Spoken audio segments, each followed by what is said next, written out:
So what's the second sin? Pride, and the other is selfishness. ஆகவே இரண்டாவது பாவம் என்ன? ஒன்று பெருமை, இரண்டாவது தன்னலம். And he speaks about that in verse 4. நான்காம் வசனத்தில் அதை குறித்து பேசுகிறார். Don't just look out for your own personal interests, but also for the interests of others. தனக்கான விருப்பங்களையே நீ நோக்கி கொண்டிருக்க வேண்டாம், பிறருக்கானவருடைய விருப்பத்தையும் நீ நோக்கு என்று சொல்கிறார். He's not saying you should have no interest in your own affairs. உன்னுடைய சொந்த காரியங்களில் விருப்பமே இருக்க கூடாது என்று சொல்லவில்லை. He's not saying neglect your job, neglect your family, neglect your children. உன்னுடைய வேலையோ உன்னுடைய குடும்பத்தையோ பிள்ளைகளையோ நீ அதெல்லாம் கவனிக்க வேண்டாம் என்று சொல்லவில்லை. We have to do that. அதை செய்ய வேண்டும். In fact, in 1 Timothy 5 verse 8 it says if you don't look after your family you're worse than an unbeliever. 1 தீமோத்தேயு 5ஆம் அதிகாரம் 8ஆம் வசனத்தில் உன்னுடைய சொந்த வீட்டாரை விசாரியாவிட்டால் நீ அவிசுவாசியிலும் கெட்டவனாய் இருப்பாய் என்று வாசிக்கிறோம். So that's a great verse for me. எனக்கு அது ஒரு பெரிய வசனம். I should look after my family better than any unbeliever looks after his family. எந்த ஒரு அவிசுவாசி தன்னுடைய குடும்பத்தை பார்க்கக்கூடிய விதத்தை காட்டிலும் நல்ல மேன்மையான விதத்தில் நான் என்னுடைய குடும்பத்தை கவனித்துக் கொள்ள வேண்டும். In fact, there's another verse in 2 Corinthians 12.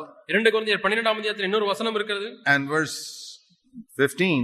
15ஆம் வசனம். 14, sorry. 14ஆம் வசனம். Where it says the parents have got to even save up some money for their children. பெற்றோருக்கு பிள்ளைகளுக்கு பெற்றோர்கள் பொக்கிஷங்களை சேர்த்து வைக்க வேண்டும் என்று வாசிக்கிறோம். How about that? இதை குறித்து என்ன? You don't have to save up for everybody else in the world, but you got to save up some money for your own children. உலகத்துல எல்லாருக்கும் பணத்தை சேர்த்து வைக்க வேண்டாம், ஆனால் உங்கள் பிள்ளைகளுக்காக நீங்கள் பணத்தை சேர்த்து வைக்க வேண்டும். You know, you got to spend some money for them, for their marriage and so many other things. அவளுடைய திருமணத்துக்காக, அவளுடைய படிப்புக்காக இவ்வளவு பணத்தை நீங்கள் செலவு செய்ய வேண்டும். So, he's not saying you shouldn't be interested in any of those things. ஆகவே இவைகள் எல்லாம் நீங்கள் விருப்பமுள்ளவர்களாக இருக்க கூடாது என்று சொல்லவில்லை. Because if you're like that, you're worse than an unbeliever. நீங்கள் அப்படி இருப்பீர்கள் என்று சொன்னால் அவிசுவாசியிலும் நீங்கள் கெட்டவர்களாக இருப்பீர்கள். But what he's saying is don't look out only for those things. ஆனால் இந்த காரியங்களை மட்டும் நீ பார்த்து கொண்டே இருக்க வேண்டாம் என்று சொல்கிறார். Unbeliever is only interested in that. அவிசுவாசி தனக்கு உள்ள காரியங்களை மட்டுமே விருப்பமாக இருப்பார். But we as God's children, ஆனால் தேவனுடைய பிள்ளைகள் இருக்கக்கூடிய நாம் concerned about other people. மற்றவர்களை குறித்தும் நாம் கரிசனையுள்ளவர்களாக இருக்க வேண்டும். We're not only thinking about ourselves. எப்பொழுது பார்த்தாலும் நம்மை குறித்து எண்ணிக்கொண்டிருக்க கூடாது. Look at all the preachers today who just collect money from poor people to fill their own pockets. தங்களுடைய சொந்த பையை நிரப்பும்படியாக ஏழை விசுவாசிகளிடமிருந்து பணத்தை வசூல் செய்து கொண்டே இருக்கக்கூடிய பாஸ்டர்களை பிரசங்கியார்களை எண்ணி பாருங்கள். They don't think about what is that poor person doing. இந்த ஏழை விசுவாசி how much is he earning to be able to give me money? எனக்கு இவ்வளவு பணத்தை கொடுக்கிறாரு, அவள் எவ்வளவு பணத்தை சம்பாதிக்கிறார் என்று தெரியவில்லையே என்று சொல்லி கரிசனை உள்ளவர்களாக இருப்பதில்லை. I've hardly find a servant of God like that. எப்படிப்பட்ட தேவ ஊழியரை நான் பார்த்ததில்லை. I think in my whole life in India I probably met one or two. என்னுடைய முழு வாழ்க்கையில இந்தியா தேசத்திலே இது போன்ற பிரசங்கியார்கள் ஒன்று அல்லது இரண்டு பேரை தான் பார்த்திருக்கிறேன். I'm talking about full time Christian workers who are not doing any other job. வேறு வேலை செய்யாத முழு நேர ஊழியர்களை குறித்து நான் சொல்கிறேன். I'm not talking about our elders who are all in secular jobs. நம்முடைய மூப்பர்களை குறித்து நான் சொல்லவில்லை, அவர்கள் எல்லாரும் உலக பணியில் ஈடுபட்டிருக்கிறார்கள். But those who are in full time Christian work, I think in my whole life I've seen just one or two who don't seek to get anything from poor people. ஏழைகளிடத்திலிருந்து ஒன்றையும் பெற்றுக்கொள்ள விரும்பாத முழு நேர ஊழியர்களை ஒரு சிலரை தான் நான் பார்த்திருக்கேன் வாழ்க்கையில். And I've been a believer for more than 50 years. 50 ஆண்டுகள் மேலாக நான் விசுவாசியா இருந்திருக்கிறேன். Jesus was like that. He never sought anything for himself. இயேசு அப்படி இருந்தார். அவர் தனக்கென்று எதையும் தேடவில்லை. Paul never sought for himself. Pavul தனக்கானதை ஒன்றும் தேடவில்லை. He thought of the needs of others. மற்றவருடைய தேவையை குறித்து கரிசனை உள்ளவராய் இருந்தார். In the world they don't think like that. இந்த உலகத்திலே அப்படி அவர்கள் எண்ணுவதில்லை. They always think about themselves. தங்களை குறித்தே தான் எண்ணிக்கொண்டிருக்கிறார்கள். See, very often when I speak to the elder brothers I say this. அடிக்கடி நான் மூப்பர்களிடத்திலே பேசும்போது இப்படி சொல்கிறேன். When you have to discipline somebody in your church, உங்களுடைய சபையிலே நீங்கள் யாரையாவது ஒழுங்குபடுத்த வேண்டுமானால் ask yourself, if that was your son, would you treat him like that? அதுவே உங்களுடைய மகனா இருப்பானேயானால் அது இதே போல நடத்துவீர்களா என்று நீங்கள் கேட்டு பாருங்கள். Or supposing you feel that you must get up one day in the pulpit and hit out against some sin which you feel 2-3 people are doing. 2-3 பேர் சில செய்கிற பாவத்தை குறித்து நீங்கள் ஞாயிற்றுக்கிழமை மேடையில் இருந்து அதை குறித்து கடுமையாய் பேச வேண்டும் என்று விரும்புகிறீர்கள். Good.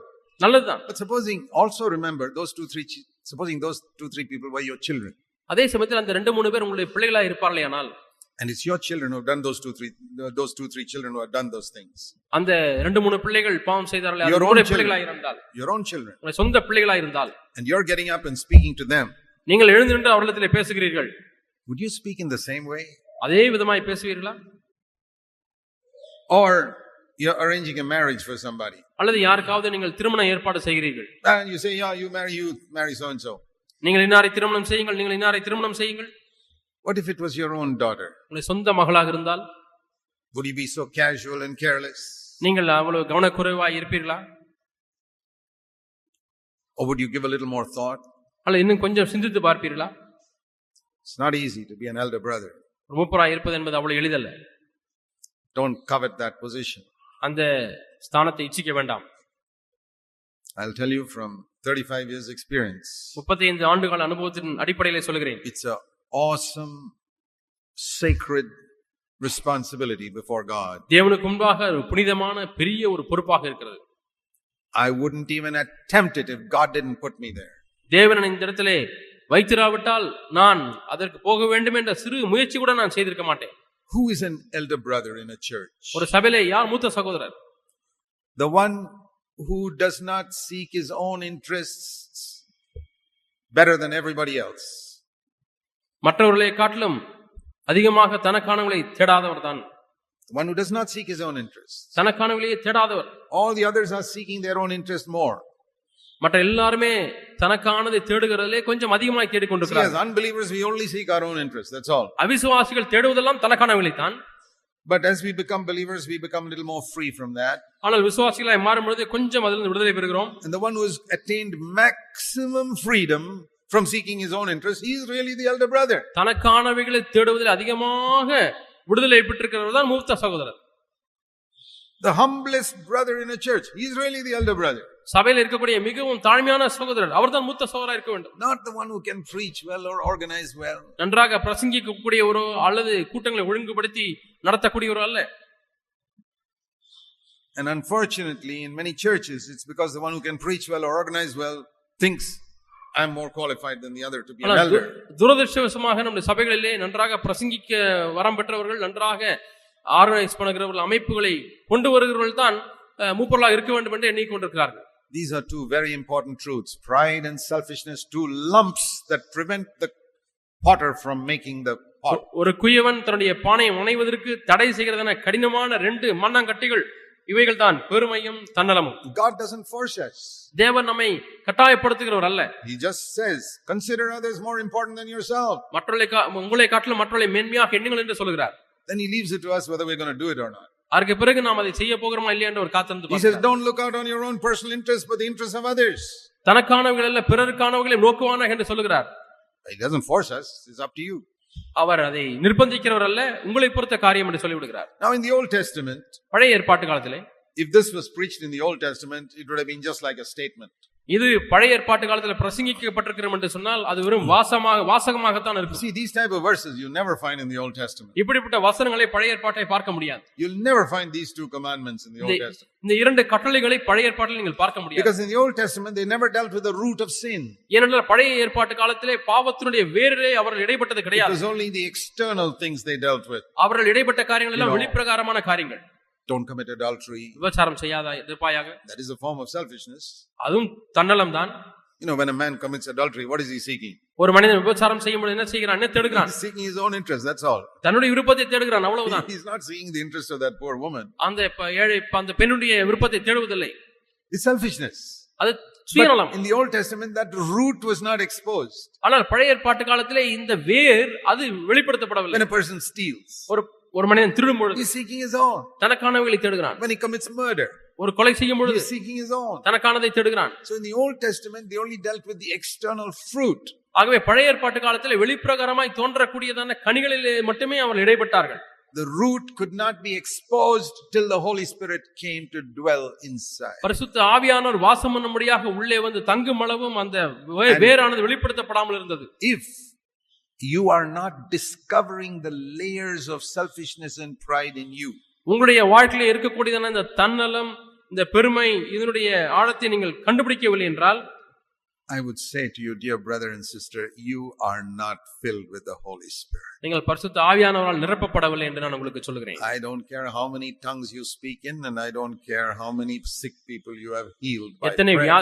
வியாதியஸ்தர்களை நீங்கள் சுகமாக்குகிறீர்கள் என்று எனக்கு விருப்பமில்லை. எவ்வளவு அந்நிய பாஷை பேசுகிறீர்கள் என்பதிலேயும் எனக்கு விருப்பமில்லை. You are not filled with the Holy Spirit. நீங்கள் பரிசுத்த ஆவியானவரால் நிறையப்படவில்லை. If you are filled with the Holy Spirit, He will show you this onion more and more and more, these two onions. நீங்கள் பரிசுத்த ஆவியானவரால் நிறையப்பட்டிருந்தால் தேவன் இந்த இரண்டு வெங்காயங்களை அதிகமாக காண்பித்துக் கொண்டே இருப்பார். I am telling you from my own experience. என்னுடைய சொந்த அனுபவத்திலிருந்து நான் உங்களுக்கு சொல்கிறேன். I have not got rid of these two onions fully yet. இன்னுமாய் நான் இந்த இரண்டு வெங்காயங்களிலிருந்து முற்றிலுமாக விடுதலை பெறவில்லை. Paul says in Philippians 3 and verse 13. Pavul பிலிப்பியர் 3:13 சொல்கிறார், He also has not got rid of these 2 onions yet. அவரும் இன்னுமாய் இந்த 2 வெங்காயங்களிலிருந்து விடுதலை பெறவில்லை. He says, I have not attained yet. நான் இன்னுமாய் அடையவில்லை என்று That சொல்கிறார். means I have not got rid of these onions completely. அவருடைய பொருள் என்னவென்றால் இந்த 2 வெங்காயங்களிலிருந்து முற்றிலுமாக நான் விடுதலை பெறவில்லை என்று சொல்கிறார். But he had made it pretty thin by the time he was 60 years old when he wrote this letter. இந்த கடிதத்தை நிருபத்தை எழுதும் பொழுது 60 வயதா இருக்கும் பொழுது அந்த வெங்காயமானது மிகவும் ஒல்லியாக மாறிவிட்டது. I see some believers. நான் சில விசுவாசிகளை பார்க்கிறேன். They are good people. நல்லவர்கள் தான். 20 years later, 20 ஆண்டுகள் கழித்து they are good people. நல்லவர்கள் தான். But there's no development. ஆனால் அதிலே ஒரு வளர்ச்சி இல்லை. It's like getting 100% in the kindergarten.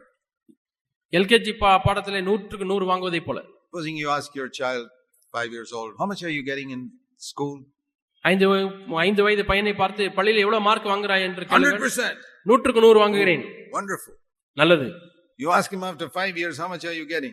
5 வருஷங்கள் கழித்து அப்பா நீ இப்பொழுது எவ்வளவு மார்க் வாங்குறாய் என்ற பையனை பார்த்து கேளுங்கள். 100%. 100க்கு 100 வாங்குகிறேன். Boy, that's wonderful. அப்பா அற்புதமா இருக்கிறதே. Which class are you in now? 5th standard? இப்ப 5 வருஷம் கழிச்சா தாண்டியாச்சு. இப்பொழுது 5ஆம் வகுப்பு படிக்கிறாயா? No, I'm still in the kindergarten. இல்ல நான் இன்னும் எல்கேஜி தான் படித்துக் கொண்டிருக்கிறேன். I'm getting 100%. ஆனா 100 மார்க் வாங்குகிறேன். After 20 years, I'm getting 100%. 20 ஆண்டுகள் கழித்து 100 மார்க் வாங்குகிறேன். You can't get 101. 100 is the maximum.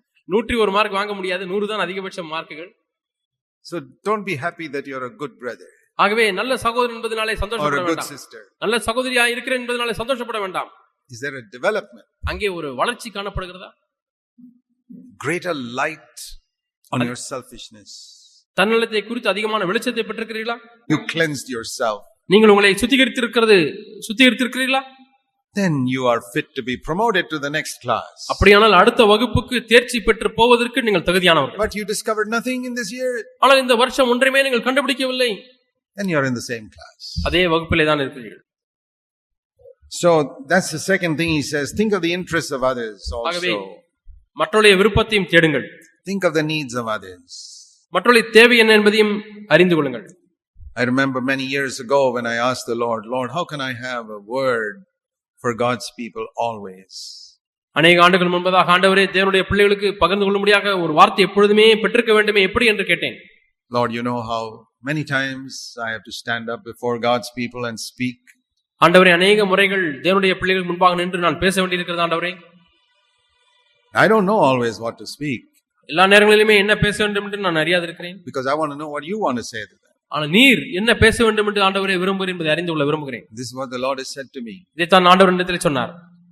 If you love them, I will give you a word for them. நீ அவர்களை நேசிப்பாய் என்றால் அவர்களுக்கென்று நான் ஒரு வார்த்தை தருவேன். If you seek their interests, அவருடைய விருப்பத்தை நீ தேடுவாயாக, then I'll give you a word. அப்பொழுது நான் ஒரு வார்த்தையை தருவேன்.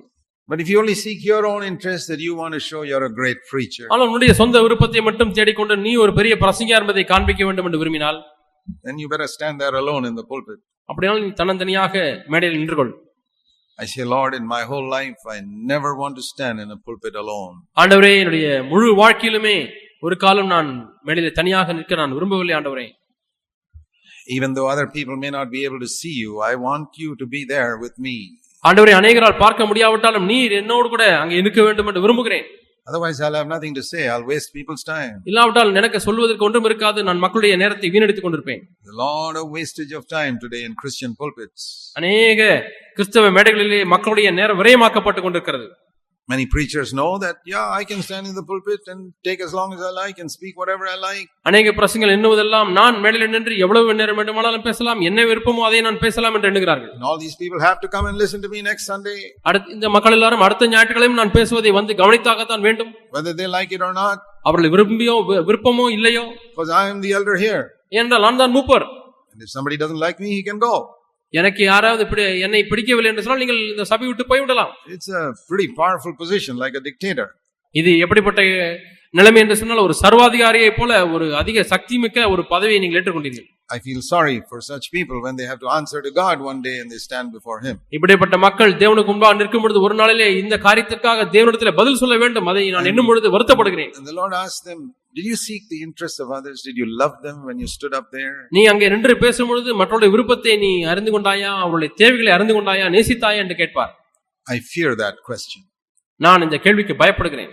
I want to live in fear of that question all my life. என்னுடைய வாழ்க்கை முழுவதுமாக இந்த கேள்விக்குரிய பயத்தோடே வாழ விரும்புகிறேன். Seek the interests of others, மற்றவருடைய விருப்பத்தையும் தேடுங்கள், not your own interests. சொந்த விருப்பங்களே அல்ல. Many years when I was a young person and I started preaching, அநேக ஆண்டுகள் முன்பதாக நான் பிரசங்கிக்க ஆரம்பித்த பொழுது வாலிபனாக இருந்தேன். the Lord said to me, ஆண்டவர் என்னை பார்த்து சொன்னார், you want to impress people or you want to help them? நீ மக்களை எப்படியாவது சுவாரஸ்யமாக வைக்க வேண்டுமா அல்லது ஒரு உதவி செய்ய வேண்டுமா? உன் பிரசங்கத்தின் மூலமாக I want to help them. ஆண்டவரே, நான் அவர்களுக்கு உதவி செய்ய வேண்டும் The என்று Lord சொன்னேன். said, stop trying to impress them. இனிமேல் நீ அவர்களை உன்னுடைய பிரசங்கத்தின் மூலமாக கவருவதை நீ நிறுத்திவிடு. Don't try to say clever things to get them to think you're a great preacher. நீ பெரியவன் என்று மற்றவர்கள் எண்ணும்படியாக அறிவு சார்ந்த காரியங்கள் எல்லாம் நீ அங்கே பேச வேண்டாம் என்று சொன்னார். And even if you give a testimony about yourself, உன்னை குறித்து ஒரு சாட்சி சொல்ல வேண்டும்னாலும் கூட give a testimony if it will help them, not to show them how great a fellow you are.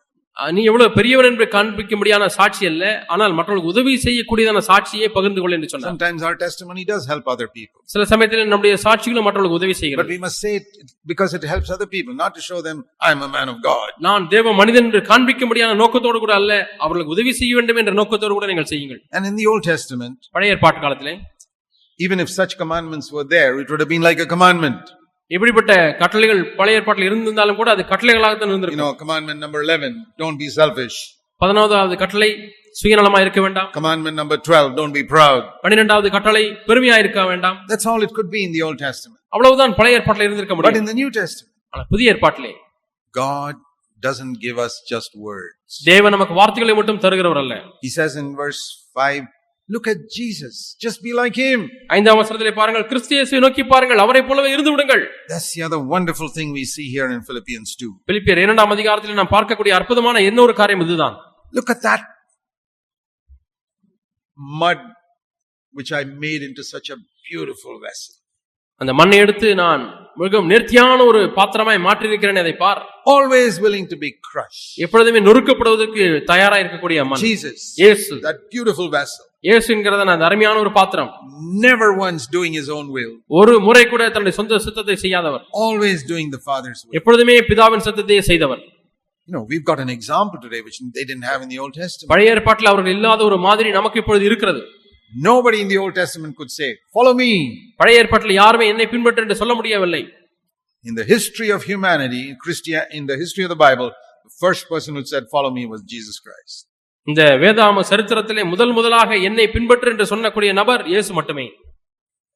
And after Jesus, இயேசுவுக்கு பிறகு Pavul, many other servants of God. இன்னும் अनेक தேவ ஊழியர்கள்.